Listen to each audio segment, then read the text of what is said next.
just reading a few pages from a fascinating book. It is literally filled with countless pieces of wisdom. One, in particular, deserves quoting. It reads, "Vengeance is mine." Now that's a powerful quote. And from what book am I reading? The Bible. That's right, the Bible. Now let me ask you a personal question. At some time in your life, has someone ever made you so angry, so upset, that you considered some form of retribution, some form of revenge? Of course you have. You wouldn't be human unless you did. Revenge is a natural emotion. The only problem is that we are all raised to consider revenge as being juvenile, immature. Society does not condone such lewd displays of conduct, at least not openly. And that is why we are here. Hi, I'm Linda Blair, welcoming you to How to Get Revenge. During this program, you are going to become quite literally an expert in the field of revenge. Now, when I talk about revenge, I'm not talking about bodily injury to anybody. I mean, that is definitely not our purpose here. Our aim is to simply inform you of the options you have to make that person experience the same humiliation, the same mental anguish that they inflicted on you. You are going to learn dozens of tricks of the trade from some of the top experts in the field, including private investigators, former police officers, and other virtuosos of vindication. You will also discover invaluable techniques of retribution, some simple, some more elaborate, but all designed to obtain the goals you desire.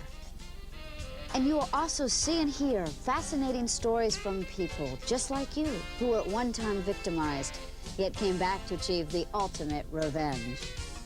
Let's face it, revenge can be sweet, especially when it's against someone who really deserves it. And I'm sure we all know a few of those, right? Former friends, lovers, business associates, family members. The list is virtually limitless. And you know what? We all practice revenge on a daily basis, and we don't even realize it. Example. Have you ever tried to change lanes on the freeway, but the idiot in the other lane won't let you? Yeah, you! Woo! Come on! Yeah, you! So what do you do to get even?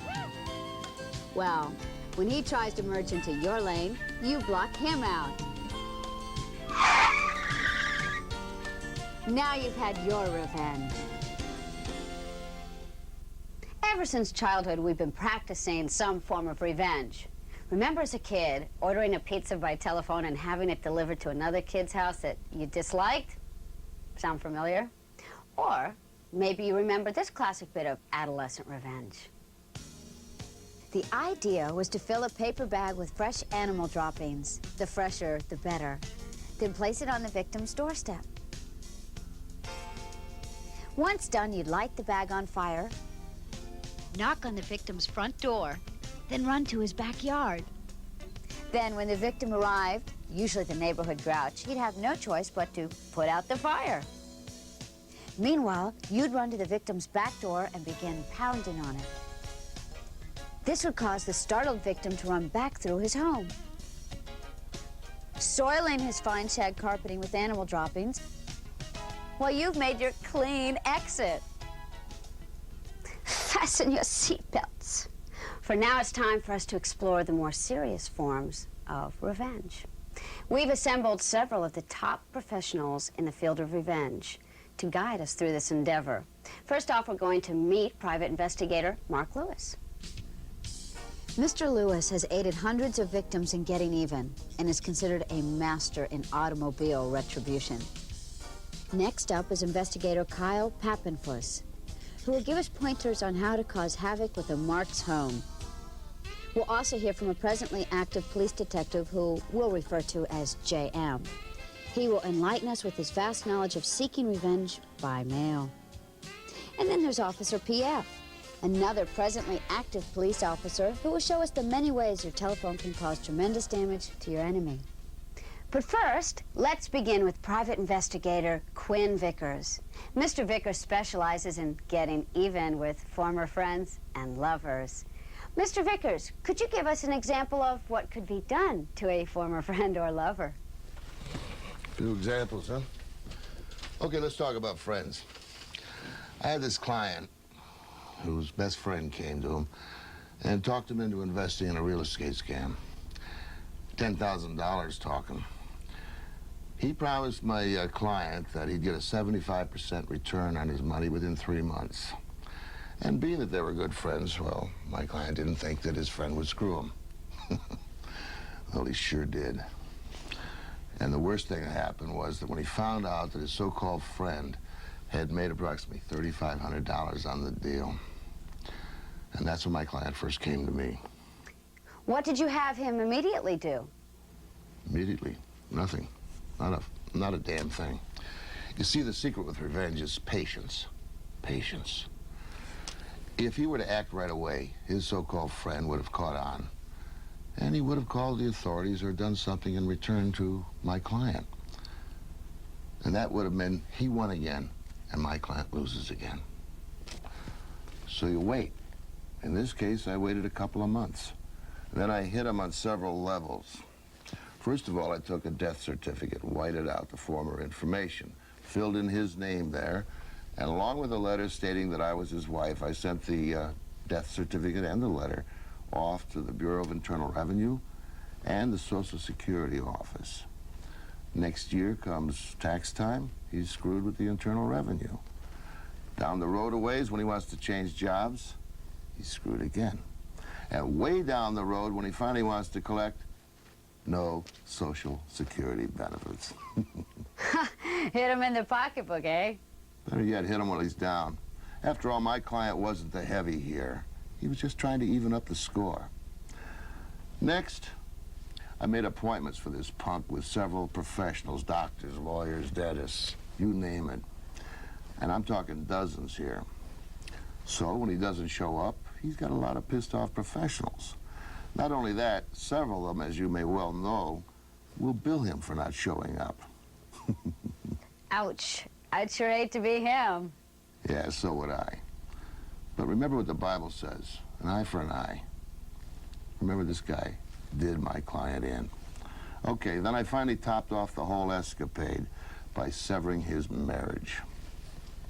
This took a little work, but it was worth it. For several evenings, I waited outside of his home and watched to see if he'd leave home at night and at what time. Eventually, he did, and I noted on what day and what time. I then waited until he returned and made note of that time. Once I had proof of one of his evening treks away from home, I purchased an inexpensive woman's shoe from a local store. I then wrapped it in a small box.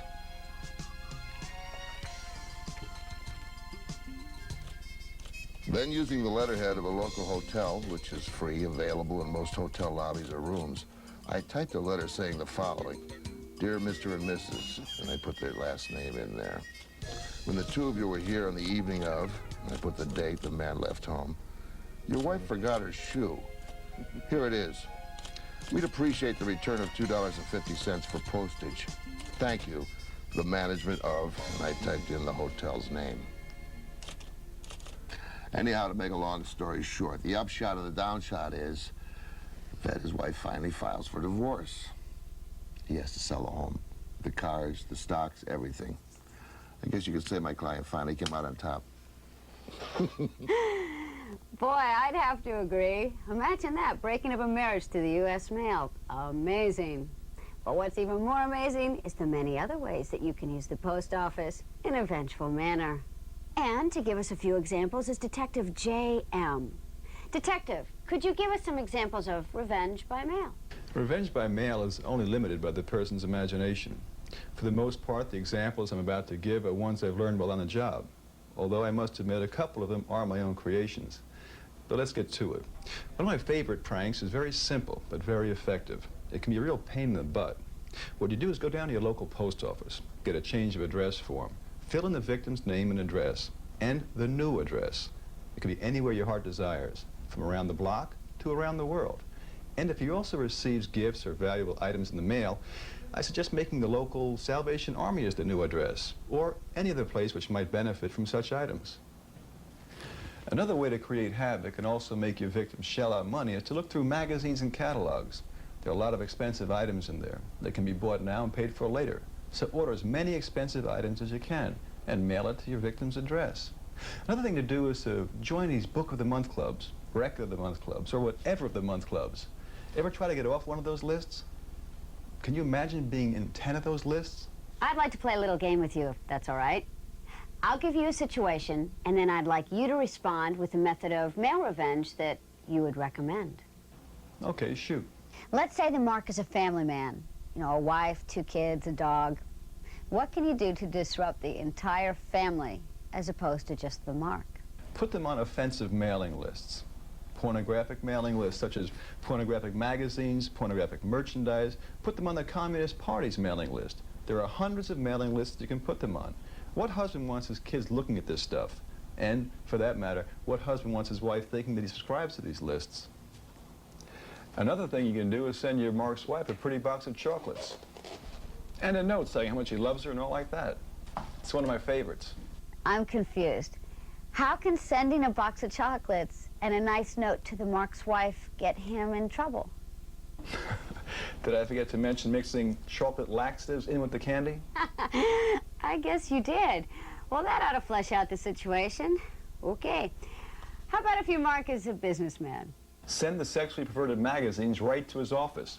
Can you imagine the looks he'll get when he gets his stuff right on the job? These bizarre toys and sexually perverted magazines? Should be quite a thrill. By the way, there are dozens upon dozens of homosexual and bisexual magazines available today. I found if you mail these to the Mark's place of work, you can start rumors or quickly get him fired. And if you can get a photo of the Mark, it's even better. Send that to a gay magazine along with the requisite money and place an ad for a gay lover. Then when the copy comes out with his picture and the ad in it, send that to his boss, his wife, or his girlfriend. Fascinating. Well, how about if you have a bone to pick with your neighbor? Try this. Get some printed invitations made up, announcing a Sunday afternoon brunch to your neighbors, announcing the date, the time, the directions, the whole enchilada. The fancier the invitation, the better. Mail it to his people at work, all the neighbors. Then sit back and watch the hassles begin. Not that I want to know, but how can you ruin someone's marriage or love relationship? Here's what I learned years ago. If the Mark is a man, just type a letter up saying, "Dear Deborah, my name is," and put the Mark's name there. "I saw your ad in Swingers Bazaar this last week, and I'm hot to trot. I'm anxious to get it on. But you can't reach me by phone because I'm married. But you can reach me at the address on the envelope, but mark it personal so my wife doesn't see it. Put that letter in an envelope marked Deborah Lawson, care Bazaar Swingers ad, box 1268A, Charleville, Arizona." Of course, there is no such address, so the post office will return to the Mark's home. And sooner or later, the Mark's girlfriend or wife is bound to discover it. And then the fireworks begin. What else can you send in the mail that will irritate your victim? Things that smell. I mean, things that really stink. I mean, animal droppings, human droppings, overripened fruit and vegetables, fish. Imagine what a week-old fish smells like. It smells like Boston in the summertime.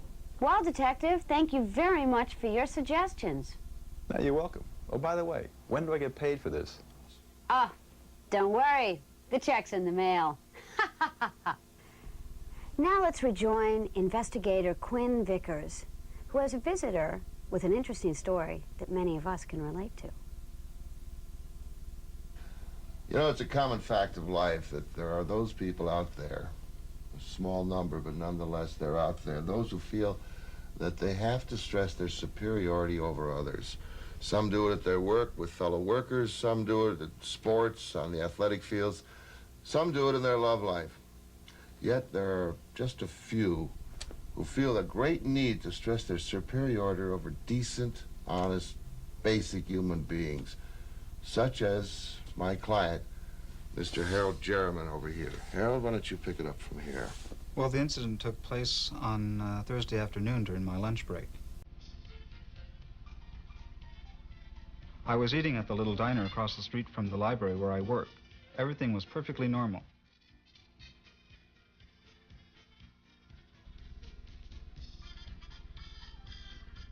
It was then that I first noticed him.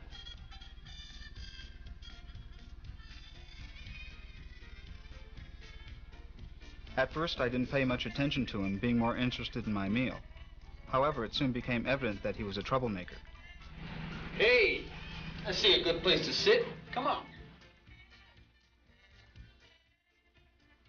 Yo, buddy, mind if we eat here? Well, actually, yes, but there are other tables available.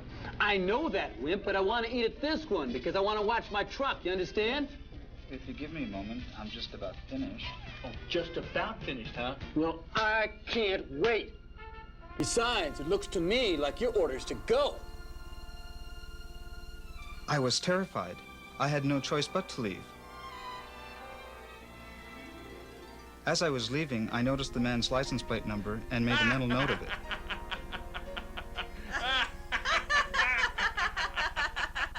I was so humiliated.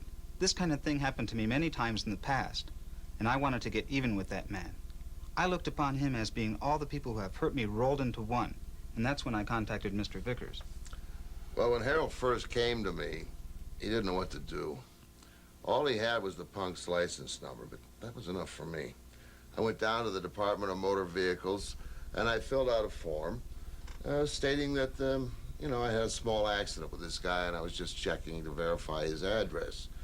Within a couple of days, I had the punk's address. Now, Harold here was adamant about getting even with him himself, so we laid out a battle plan. Harold, you take over, buddy. With pleasure.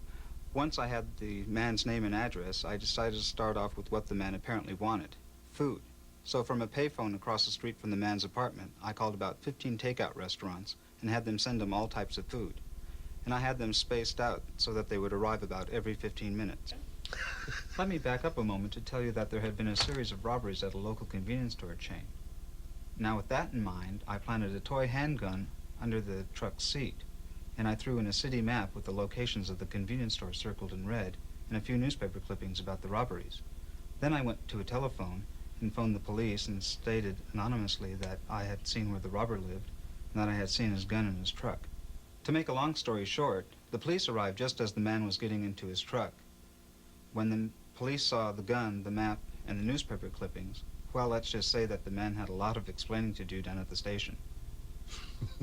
How do you feel now? Confident. Of course I don't go causing trouble for other people, but at least I know I have the confidence in myself to know I can get even with anyone. Confidence, a quality we all desire, yet surprisingly few of us possess. However, most of us do possess one of these, a telephone. And it so happens that this is the revenge seeker's greatest ally. And here to enlighten us on this subject is Officer P.F., whose looks we have electronically altered to protect his identity. I'm going to be demonstrating several methods of phone reprisal using my own personal phone. Now, some of the techniques that I'm going to talk about can be done in your home, but some of them are going to require the use of a payphone, and I'll explain that as we go along. Now, first of all, if the prank you're going to pull requires you to talk to the mark yourself on the phone and the mark recognizes your voice, then I suggest that you use a handkerchief placed over the mouthpiece of the phone. Now, I know that you've seen this in millions of movies and TV shows, but the fact remains that it works. Now, before we get even with that certain low life in your life, let me just ask you a little question. What is the most valuable possession that a human being has? You give up? The answer is time. Time is precious. Don't you just hate it when somebody wastes your time? And time is money, too. So, when you get a mark to waste his time, you're getting him in more ways than just one. Now, I've found this particular routine to be very effective when the mark is married or living with their lover. Now, if the mark is a man, you get a close female friend of yours, like my friend Monica here, to help you out. Now, if the mark is a woman, obviously you're going to do just the opposite. Now, let's assume that the mark's name is Bill. Now, when Bill leaves home, you get your female friend to call up his home phone number, and when his mate answers, you get her to say something like this. Oh, hi. Is Bill, never mind. Then you have her hang up the phone. Now, this will definitely sow seeds of suspicion into Bill's relationship. And if you follow up with a late-night phone call, hanging up without speaking when the mate answers the phone, well, then you'll really foul things up a lot. If your Mark happens to be in a business where he meets customers in various locations, then don't disappoint him. Using a fictitious name, set up meetings at various locations around the city, in restaurants and bars and hotels. And then by the time he's traveled around town and he realizes that he's been burned, he's wasted lots of time and money. Monica, why don't you tell everyone what happened to you recently and exactly what you did about it? Okay. I was working as a temp in this office, and I was only supposed to be there for a couple of days. And immediately I had trouble with this nasty tramp of a secretary who'd been with the company for 20 years. Well, she told me I wasn't even competent enough to make coffee, and she complained about everything I did. Well, after 2 days of this, I had had it with her. So I phoned her boss. And when he answered the phone, I told him I was with a rival company and that his secretary recently applied for work with us. And then I continued on and asked him questions about his secretary, if she was good, had good work habits, etc.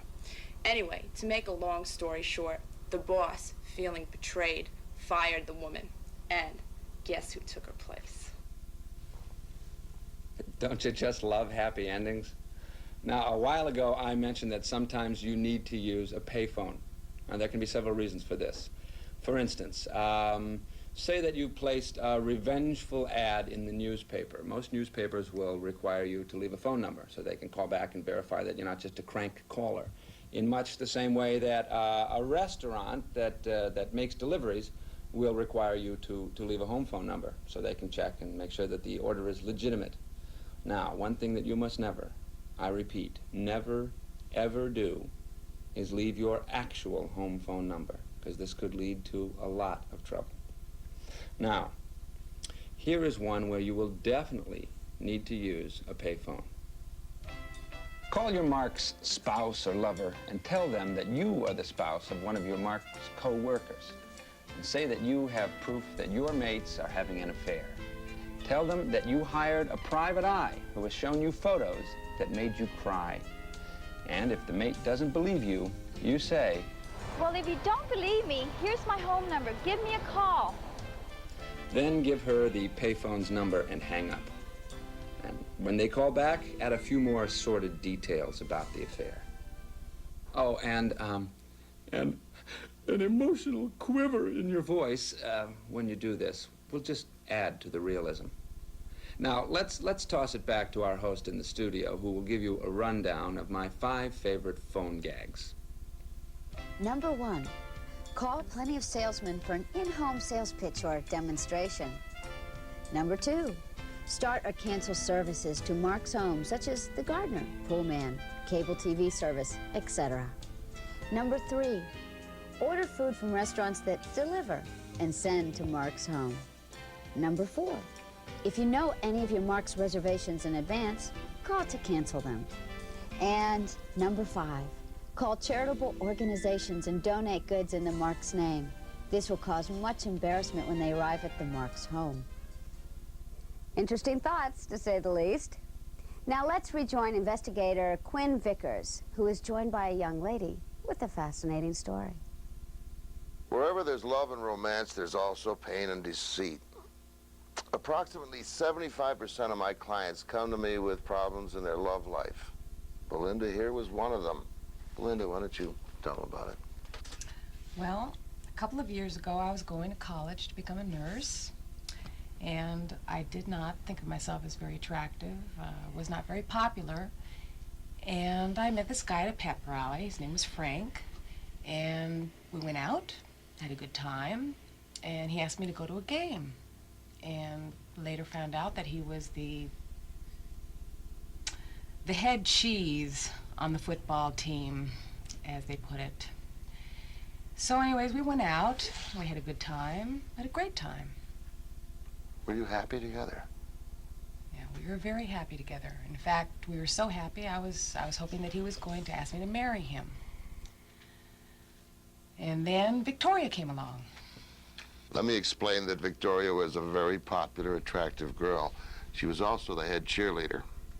I guess she just became attracted to Frank. She started hanging around with us a lot, and I really didn't know what was going on. And she became quite flirtatious. And then I got really hurt. I found out that she was sleeping with Frank. And then I got angry. Really angry. And that's when I called Mr. Vickers. I make it a point never to get personally involved with my clients, but, well, Belinda here reminded me so much of my daughter that I just had to get involved. Well, Belinda told me she didn't want to hurt Frank. She felt he was just being victimized by Victoria. So we planned our attack directly at Victoria. The revenge was aimed at her.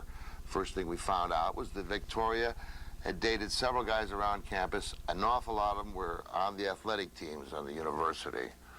So then I had Belinda set up an appointment at the free clinic for an examination.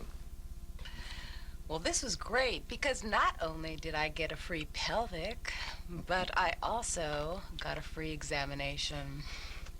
And while I was there, I got a letterhead from the free clinic, at which point I brought it back to Mr. Vickers, and he told me what to do. I had Belinda find out the names of the various athletes on the, well, as a matter of fact, all the athletes on all the sports teams around the university. Then on free clinic stationery, I had her write a letter to each of them. The letter stated that Victoria had been to the free clinic and had tested positive for syphilis, and that each of them were sexual partners in this little peccadillo. So on Friday, I sent all of the letters to the athletic department at the college. And on Monday, well, whoa. Needless to say, the athletic department would have nothing to do with Victoria. None of the students would have nothing to do with Victoria. No one would touch her. No one would talk to her. She was treated like she had the plague, which pleased me to no end. So tell them what ultimately happened. Well, after 2 weeks of humiliation, she transferred to another junior college and again became the head cheerleader. And she had her jollies for a while until I again sent the same humiliating letter to the athletic department, at which point there was no more Victoria, and I have no one but Mr. Vickers to thank. Well, stories like that certainly make my day, as do the talents of our next guest. His name is Mark Lewis. His occupation, private detective. His specialty, car revenge. Now, probably the simplest way to aggravate your Mark is to tamper with his tires. And the simplest thing to do here would be to unscrew the valve cap and let the air out. Now, the best thing to do would be all 4 tires. But if you don't have enough time, make sure you do the front tires. That way it's hard to steer and your Mark can't drive off that easily. Now, a lot of people recommend putting glass or nails under the tires. But believe me, for the best results, let the air out yourself. Now, one thing that every car needs is gas. And this car is no exception. Now, if the situation warrants it, and you need to damage the engine, the best way of doing that is adding some things to the fuel, like baking flour, sugar, regular granulated sugar, or glue, epoxy. Now, this will certainly damage the engine, cost a lot of money, cost your Mark a lot of time, and it will certainly drive your Mark crazy. My clients are always asking me for an easy, efficient way of providing their Marks with a massive headache. Well, I have just the thing. A locking gas cap. Now, you can buy this gas cap in any auto parts store, a couple of dollars.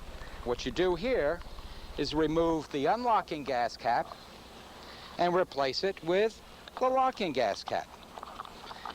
You just screw it on here, turn it, take the key. That's the important thing here. You have to take the key. Then when your Mark goes to fill up, he can't get his gas cap off. provides a massive headache. Come with me. Okay, here's one that dozens of clients have tried, and it really works. Take a can of black spray paint, spray the headlights. That way your Mark will not be able to drive at night till he has them replaced. Now, did I mention what you can do with a license plate? You can remove it and hide it. Or better yet, replace it with an out-of-state plate. Now, while we're down here, way in the back is the exhaust pipe. What you can do with that is take a potato or some other solid object, stuff it into the exhaust pipe, and the engine won't start. Do that at night, and your Mark will be late for work. Now, if you're fortunate to get under the hood, there are a lot of things we can do here. Okay, let's start over here. This is where you put the windshield washer fluid. But instead of putting the fluid, what you put in is cooking oil. What happens then, when the Mark starts his windshield washers, oil goes all over the windshield, which attracts a lot of dirt and a lot of dust. All right, the next thing here we'll deal with is cooling system. The idea is to put substances in there that expand with water. Baking flour, pancake batter, or even paper mache. Now, you can also put sand in here. Sand does not expand with water, but it will certainly do the job. Now, speaking of sand, this is where you put the engine oil. Put sand in there, and you will certainly damage the engine. Now, last little tip here, the distributor coil. Take one of these coils off, put chewing gum up into the coil, put it back on. Now, that will cause the car to bulk, to possibly even stall. The great thing here, though, is when the Mark takes the car to the gas station to his mechanic to try to get it fixed, it's almost impossible to find out what's wrong with it. Now, you do not have to be a mechanic to do all these things. You just have to be a little mad. Happy motoring. Aren't you glad he's not your mechanic? Whew. Now, let's check back with investigator Quinn Vickers, who has a few more tantalizing ideas to tease your vengeful mind. Here's a few miscellaneous ideas you might try out in your Marks. Sending a letter is a beautiful trick, and it works so simply. All you need is a plain piece of paper, and you cut out the letters from magazine or newspapers, right? You gotta say, "Dear so-and-so," the Mark's name, "I know what you're up to." Now, if he's like most people, he's got something he's doing that he shouldn't be doing, and he's gonna feel guilty, and he's gonna wonder who knows about it. And even if he hasn't done anything recently, you're gonna drive him up the wall wondering why anybody would send something like this to him. Now, if your Mark is a member of the minority, you might turn him over to the Immigration Service. This is gonna cause him hours and hours of endless paperwork trying to prove he's a citizen of this country. Listen to what one of my clients did. I've been having some problems with my next door neighbor. I loaned her some money and, she just refused to pay me back. So I was getting a little irritated, and a friend of mine told me to call, Mr. Vickers.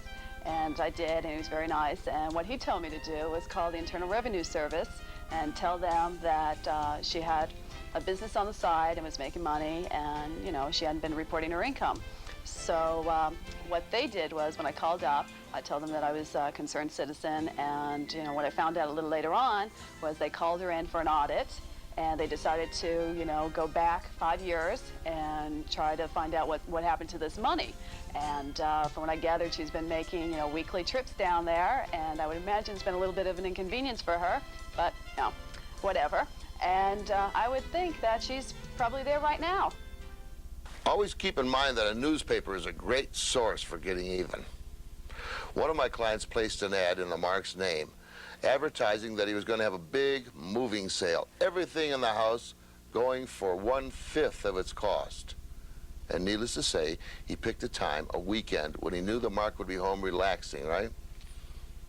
The guy was inundated by bargain seekers, ruined his weekend, ruined his life. Another cute trick is to place an ad saying that you are the sucker and you have $50,000, that you're open to any and all investment possibilities. And of course, you include the Mark's phone number. Well, needless to say, the phone will be ringing off the hook with all the cuckoo birds out there who have the great investment possibility. You want to make your Mark real paranoid? Listen to what another one of my clients did. My former boss fired me for no damn reason whatsoever. So I put his name on the obituary column of the newspaper. And making sure that he received it, I mailed it to him with a note saying, "Someone out there is watching you." Then I put an ad in one of those gay magazines and put his name and number, and that worked in several levels. First, it affected his marriage. Then every time that phone rang, I can just see how paranoid he really was. He'd just jumping out of his seat. Then just think of the cost of him having to change the phone number and contact all his friends. This guy really deserved it. I enjoyed it. You know, a newspaper is a great source for revenge. Be inventive. Check it out. You're going to come up with dozens of ideas of your own. You know, Mr. Vickers is right.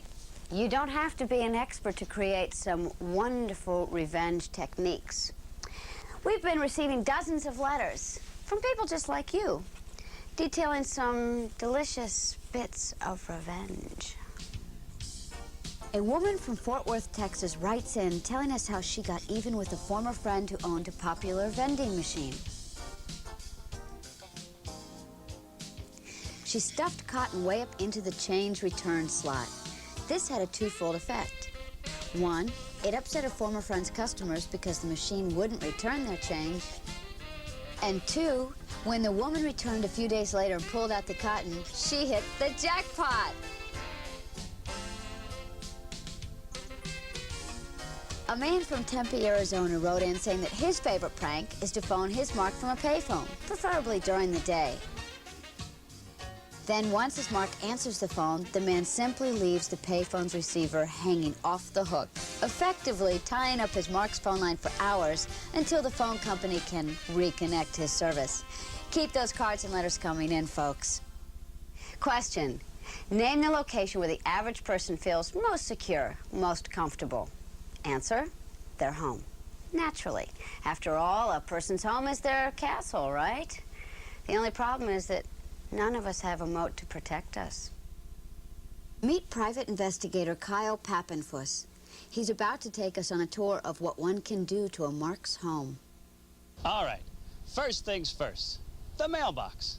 Easy pickings. Everybody has a mailbox, and everybody reaches for their mail. Who says you can't put more than mail in there, huh? How about some pancake batter, motor oil, Jell-O, pudding? Anything can go in there. Just close your eyes and think of something nasty you wouldn't want in there. Get the picture? Practically every homeowner takes pride in a really beautiful lawn. It's considered part of the pride of ownership of a house.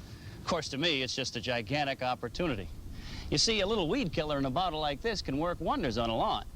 See, it not only kills the weeds, it kills the grass. So you can spray this over and make all kinds of designs on somebody's lawn. As a matter of fact, you could even spell out obscene words. In a couple of weeks, when the grass dies, wham! You'll have trouble with the neighbors for the next month. Okay, we're at the front door. If you're really looking for a way to tick off your newfound friend, how about the doorknob, the keyhole? Some nice epoxy glue right in there. This is going to cost them not only aggravation, but money, too. And another nice thing about the front door, most front doors have a mail slot. And you know where mail slots go? The living room. That's right. Now, you only do this if you really want to get back at your newfound friend here. Because a lot of times they put hoses right next to the front door.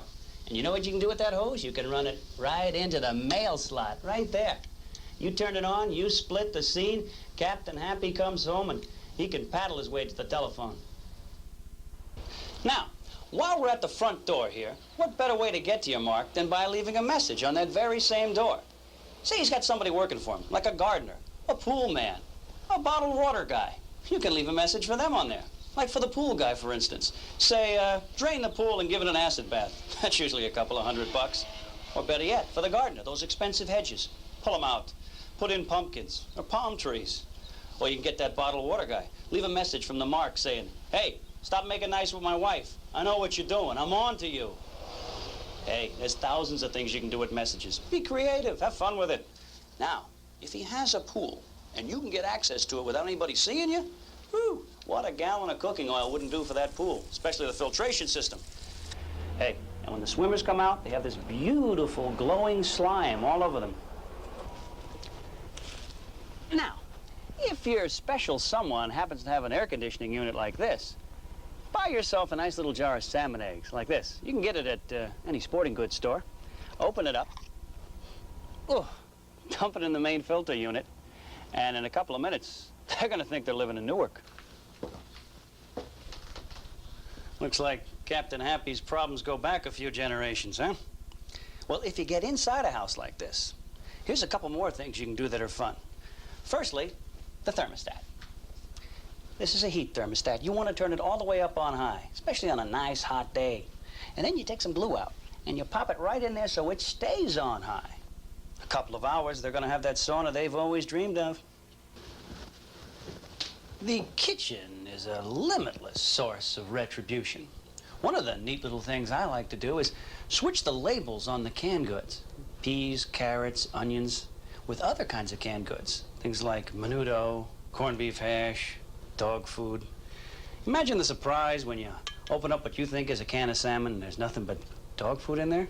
Pretty good gross out, don't you think? Now, when most people open the refrigerator, they expect to find food inside. What if you got there ahead of your mark and, say, put some dirty laundry in there, huh? How about that? Look at this. Quite an impressive little fruit salad, huh? Oh, what do we got here? Oh, it probably belonged to the pool man, huh? Wait a minute, what do we got here? Ooh, little breeding room in there, don't you think? Well, if that doesn't gross them out, you could probably think of 1,000 other things that will, all inside the fridge. Think about it, get the big picture, huh? Finally, here's what my father taught me. Now, if the house has a dishwasher, and these kind of cupcakes usually do, you just open it up, and you get all the good dishes, and you jam them inside. And then you get a packet of dye, just like this, and you stuff it inside. You shut it, you let it mix around, and their whitest china is gonna look like a Rorschach test. Well, that's it for now, kids. Just remember, trashing your enemies can be a lot of fun. Thanks, Kyle. And now, to wrap things up, let's pay one last visit to our experts as they tell us their favorite act of revenge. My sister's husband one day just finally decides to leave. Takes off to the Bahamas with some other chick. Then he sends her a letter about 3 weeks later saying he wants a divorce, but he needs money. He tells her to sell their 1986 Porsche. She can keep half as long as she sends him the other half. So she puts an ad in the paper. Brand new 1986 Porsche for sale, $10. The phone rang off the hook. First guy that comes along, she sells it to him for 10 bucks. She keeps 5 and mails her husband the other 5 bucks. But the topper is she starts dating the guy that she sold the car to. Ends up marrying him. She gets a new husband and gets to keep the Porsche.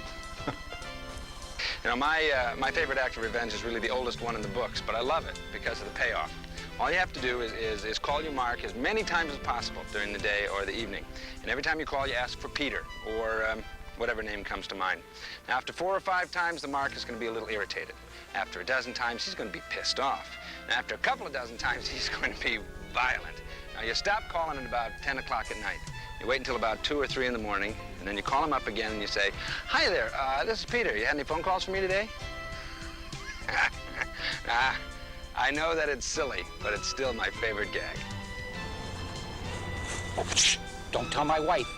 Look, let me tell you my favorite revenge story. Just happened. A friend of mine, a construction worker, just went through an ugly divorce. His wife and he argued constantly over who was going to get the convertible. Well, he lost. And of course, his ex-wife kept rubbing it into him.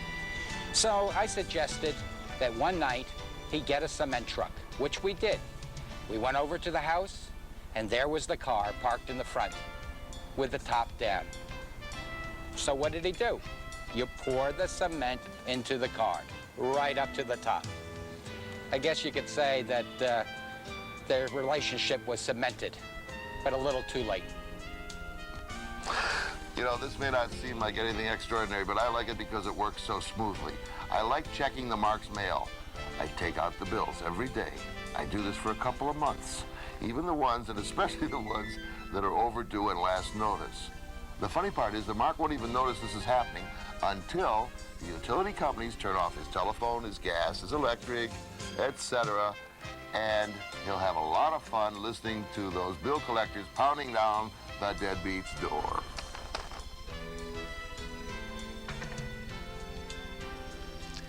I had a buddy once who got evicted from a house he was renting. What, buddy? It was me. Yeah, and I wanted to get back at this landlord. I wanted to get back bad. And he lived so far away, I thought I'd pull something off real sweet. So I decided to sell his house. That's right. It was really, really simple. All I did was call a real estate agent. Real estate agent comes down to the house. We sign the papers. I tell him, hey, sell it for half of what it's worth. I want to sell now. They make the deal. By that time, I'm out the door. I don't want to talk about what the final result was, but I wonder what happened to that down payment. So there you have it. I truly hope that you have enjoyed this edition of How to Get Revenge. It has been our pleasure to inform you of the options you have if and when you should find them necessary. It is also our hope that you will never actually have to use any of these methods. Excuse me. Hello? Yeah, is this Linda Blair? Yes? Yeah, Linda, my name is Rick. Listen, I was driving down the street past your house a few minutes ago, and I saw some smoke coming from your house. Oh my gosh! Oh, well, thank you for calling. Ladies and gentlemen, I'm sorry, I have to go. I hope you had fun.